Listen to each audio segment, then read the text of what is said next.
Good evening, Select Board. I'm Sam Rajwani. I'm a senior at Shrewsbury High School. I began educating residents about water fluoridation in Shrewsbury as part of a school project, but that project concluded at the end of my last school year. I've decided to continue this effort because of the residents. So many people have reached out to me telling me how important this issue is to them.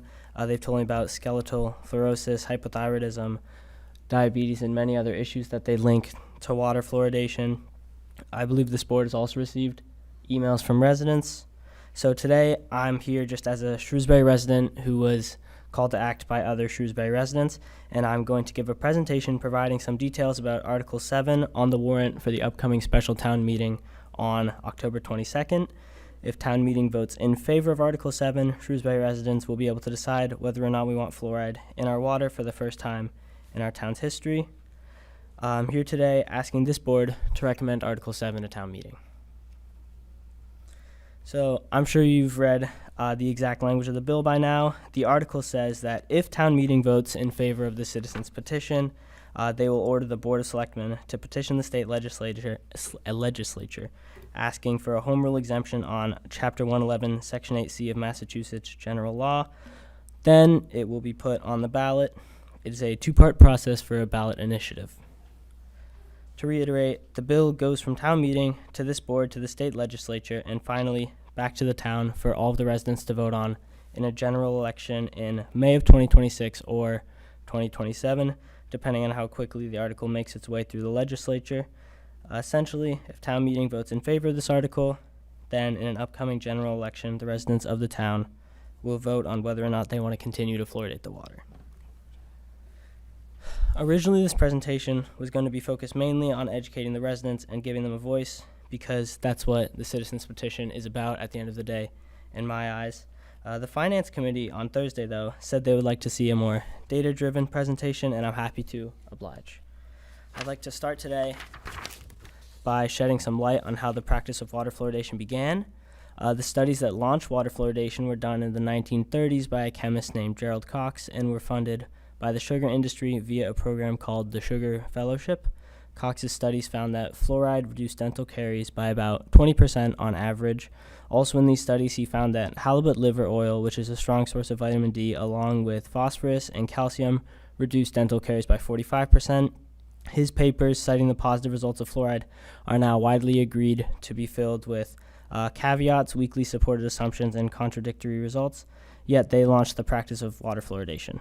And since then, many sugar industry-funded scientists with undisclosed conflicts of interest have exaggerated fluoride's effectiveness as a solution to tooth decay and downplayed its harmful side effects.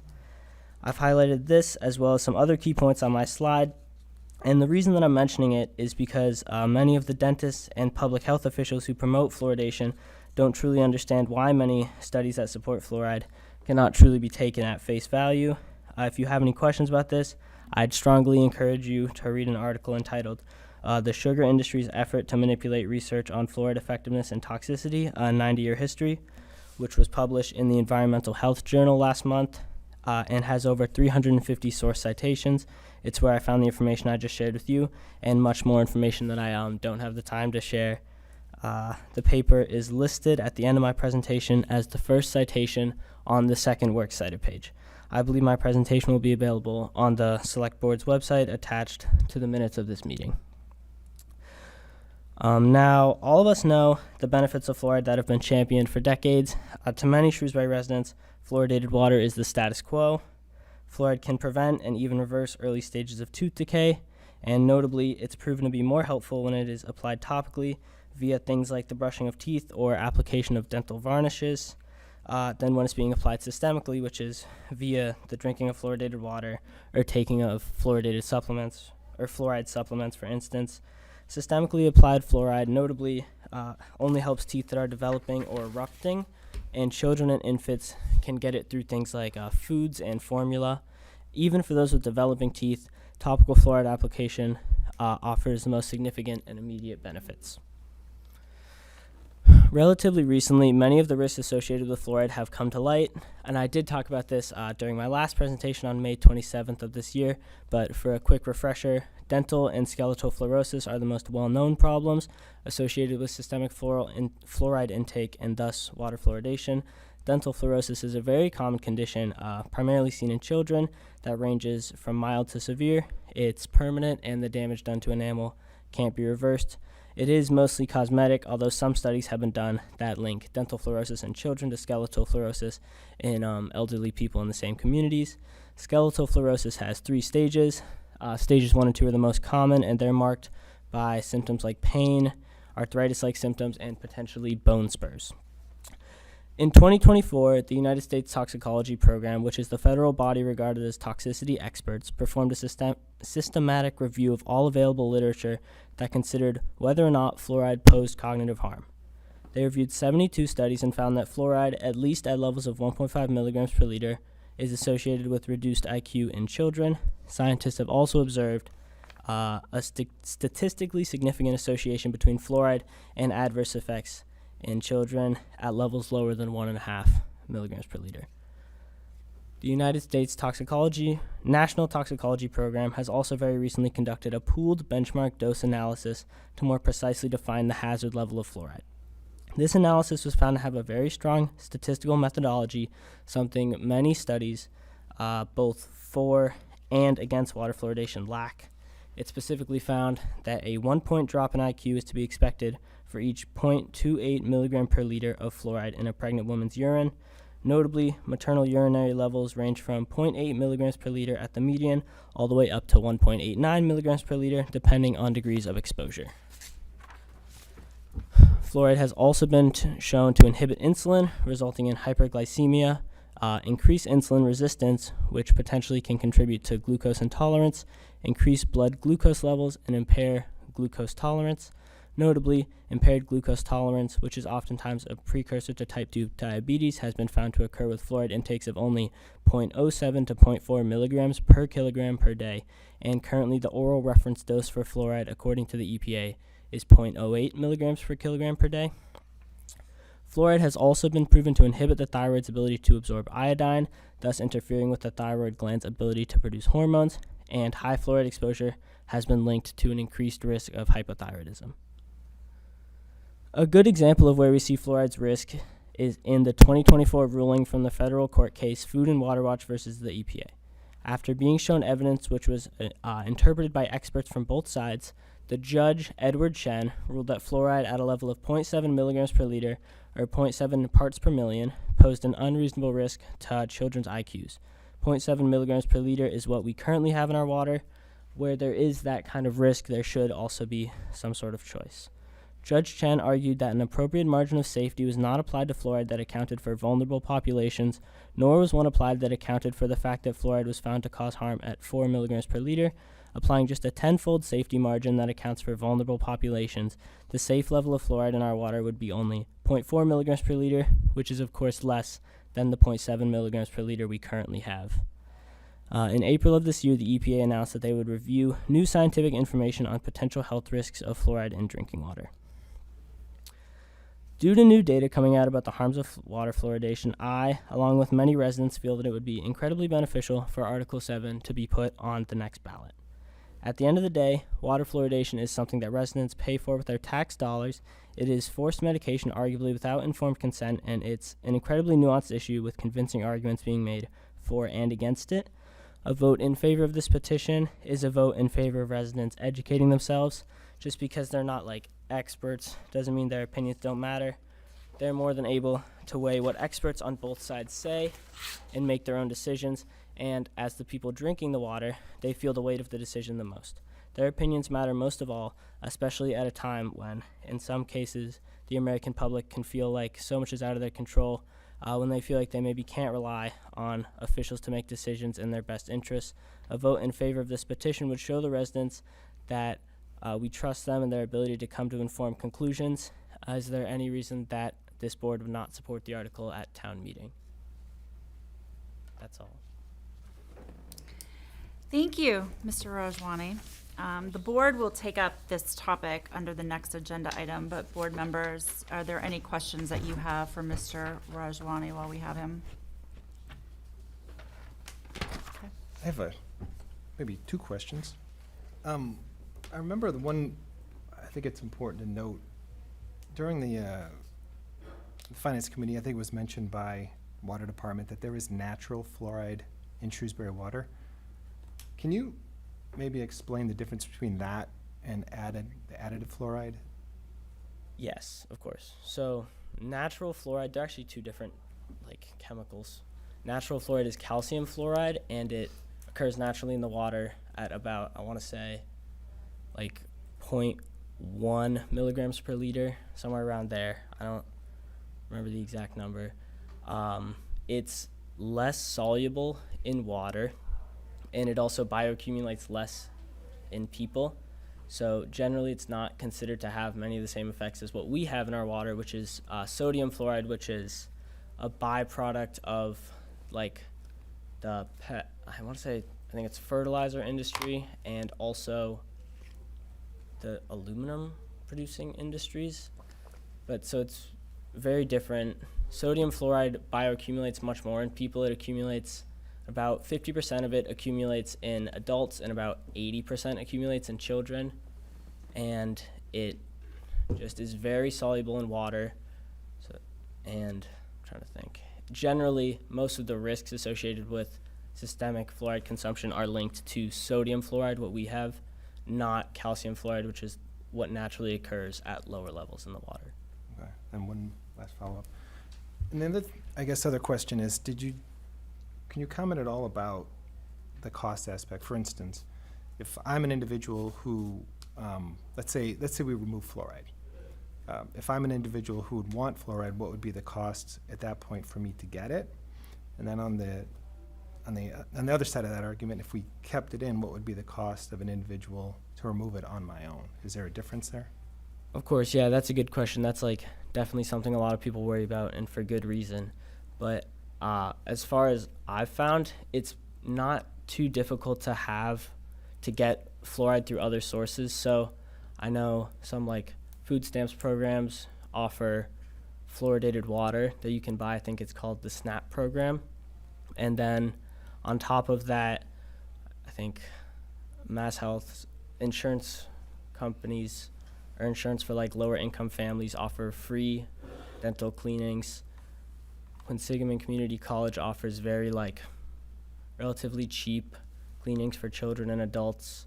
And then there's also some program through Shrewsbury Public Schools, and I'm blanking on the name, but they offer oral health education. I remember I'm thinking way back to elementary school at Spring Street, but I remember oral health education. I remember coming home with a toothbrush and toothpaste one day. And generally all these options are pretty cheap. I think there's one more. There's a couple of dental health clinics in Worcester, and their costs scales depending on how much income you have. So I think I would need to do more research on that, but I think that it's for lower income individuals. There are definitely other ways to get adequate dental care and fluoridated water. And of course you also can get fluoride supplements and things like that, which is also systemic fluoride. On the other side of that, from what I can tell, it's a little more expensive to get fluoride taken out. The only way you can get it out through a filter is reverse osmosis, which is pretty costly. I think it goes for a whole house. It can be as expensive as $50,000, and for specific pumps, it's in the thousands. And then if you want fluoridated, just fluoridated or unfluoridated water, bottled water. It depends, of course, on how much water you drink, but that can be up to about $300 a month is a figure I've seen on that. Okay, thank you. No problem. Madam Chair. Yes. Just one question, but first want to congratulate you on the award you received last week at the school committee. Thank you. I think it's always great when young people are recognized for the good work they do. I did have a question because in your verbal presentation you mentioned a future election ballot, but in the article, in the petition, it mentions the local election, the next annual election. So it sounds like there would be some flexibility there with when the question could be asked. Am I correct in that? Yes, for sure. I think I remember Mr. Mizikar spoke about this at the last town meeting. Currently, the language says that it has to happen next year, but I think it's a pretty easy fix, just slightly tweaking the language, and then it can occur just basically as soon as it gets through the state legislature. It'll be at the next town meeting, not town meeting, annual election. So if it gets through by May 2026, it could be in that one, but if it doesn't, which would be completely okay, it'd just be a slight tweak to the article's language, then it would be in the May of 2027. It's definitely a pretty, as far as I know, it's a pretty easy fix, or it's like an easy change. Okay. And I guess I was curious on if this could be something that would be included on a general election in November. In November, I think it would be in a May general election, but I'm not too sure on that. I can definitely research and get back to you. Thank you. Thank you, Sam. Appreciate it. Article 7 is the citizens petition for the enactment of special legislation that we just heard a summary of. Move to recommend Article 7. Second. Okay. Any discussion? Sure. Okay. Go ahead, Mr. Richards. I just want to make a couple comments on this article specifically, just to remind of, I think the process is super important, that historically, I know it's been brought up that this has been brought up to town meeting before, but the prior efforts were not following the process required by Massachusetts state law that would have made it effective. So this is the only way in order to allow residents, or actually even town meeting, to weigh in on it. So I'm a huge fan of direct democracy. I know people have mentioned that that's why we have a representative town meeting, but in this particular case, town meeting does not have the authority directly to act to modify the fluoridation status of our water. And the only way for them, in my opinion, to really represent their constituents would be to allow their constituents to vote on it by essentially recommending this article. It's just how Massachusetts law is written. And then my own personal belief on this is that, from a standpoint of even the health department to mention, it's a critical medical intervention. And anytime there's a medical intervention, I believe there should be some choice on behalf of those who are receiving that. And, when you're delivering medication, I think you always have to look at it at the standpoint of, you want to make sure you're diagnosing before prescribing. So I think all members of the public should have the ability to weigh in on this and make a decision for themselves. So that's where I'm at on this. Madam Mr. Chair. Garcia. Thank you. I also will be supporting this article. Shrewsbury has been fluoridating its water supply since the early 1950s, and in the late 1960s, the Commonwealth established a law that empowered residents to call for a referendum if a local Board of Health voted to fluoridate its water supply. Because of the way that Shrewsbury began fluoridating its water, and because it occurred before the state law was in place, Shrewsbury's residents have never had an opportunity to vote on the matter. I want to underscore that I have full faith in our Board of Health and our health department. As someone who was diagnosed with type 1 diabetes at the age of 3, health professionals have always been a constant in my life, and I have full confidence in the recommendations that health professionals make on a daily basis. As a town meeting member, I have historically been opposed to the removal of fluoride from the water supply. My support of this article is not to question their expertise, but instead on process. Since Shrewsbury never had a triggering mechanism after the state law was enacted, I believe that a townwide vote on the matter will inform us on whether or not this is a practice the community would like to see the town continue to do. If this passes town meeting, I also would recommend that this board request that this instead be placed on the general election ballot in November to guarantee a higher turnout to get a more accurate reflection of where our community stands on this. That also would ensure that residents could get more time to study the question, since we do not have a timeline for when the legislature might act on this. So I'll be voting yes. Any other? I have a comment. Okay. Sorry. No, I'm sorry. I didn't mean okay. I meant okay.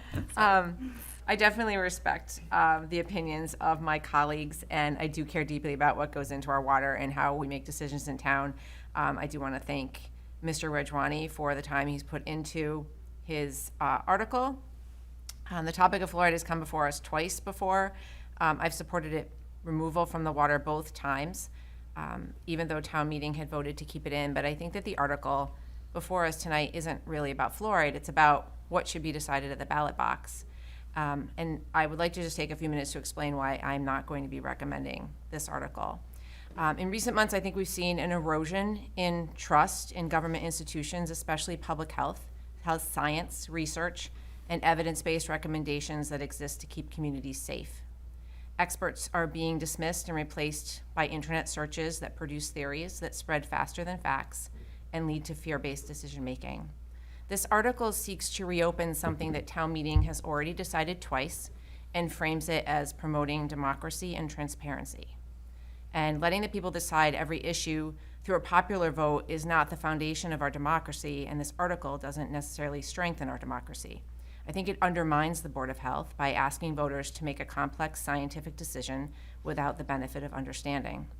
Not every issue should go to a popular vote just to reach a final decision. I see elections as settling politics, but not science.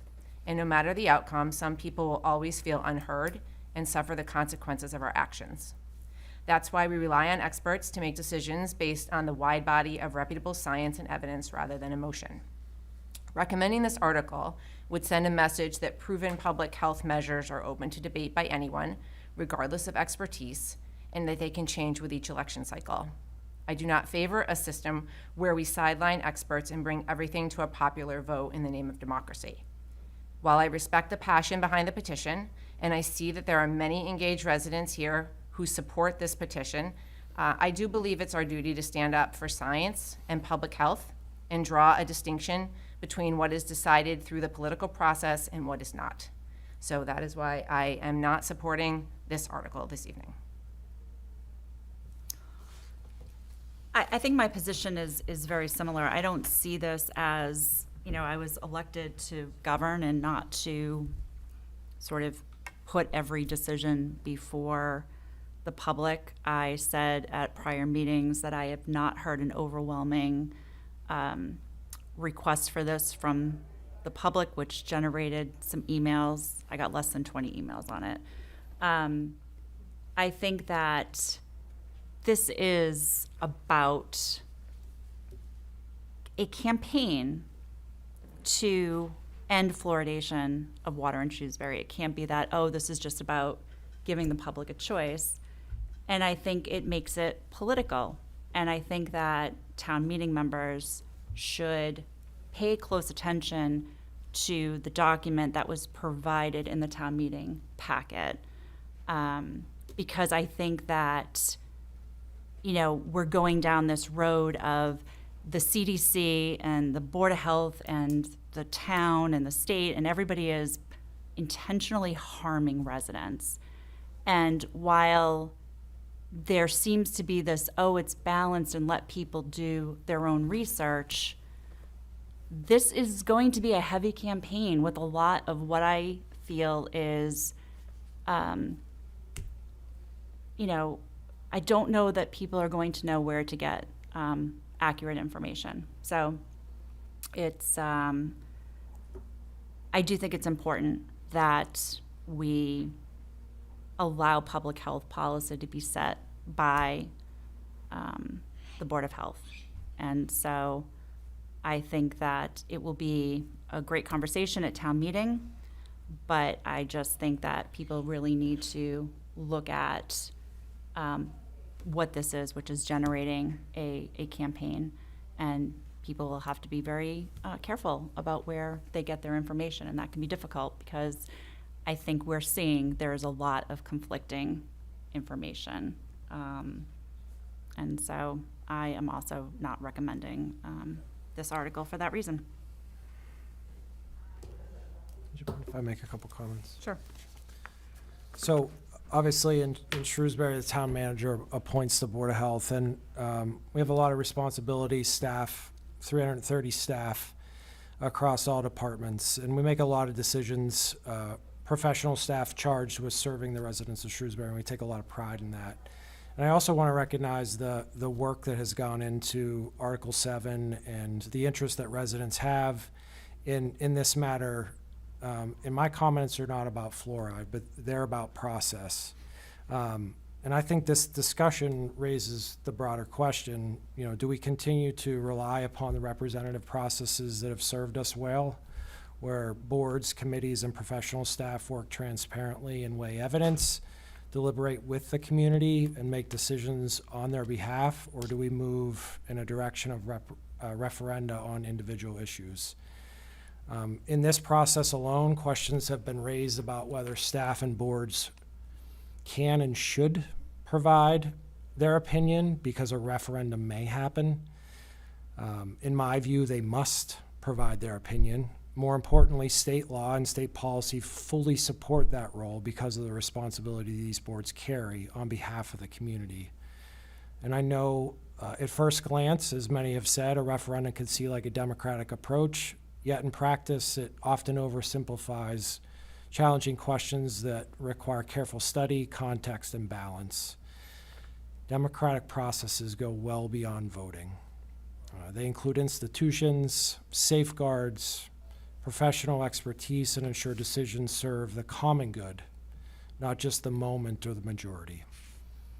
Studies show that plebiscitary approaches often weaken deliberative processes and marginalize input and produce less than informed policy outcomes. So I think the framework that we've had in place and serves this community so well, the full, true, robust democratic process requires engaging the entire system.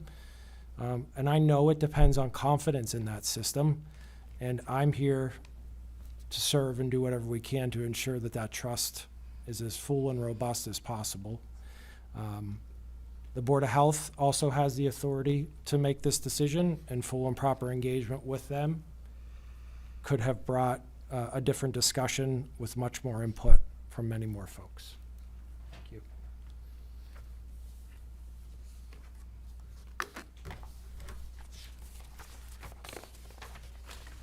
There are no other comments. I'll entertain a motion. It was already moved and seconded. Oh, I'm sorry. All in favor, say aye. Aye. Opposed? No. Okay, no. So I look at this as recommended, 2 to 3, right? It's not recommended. Not recommended. Thank you, 3 to 2.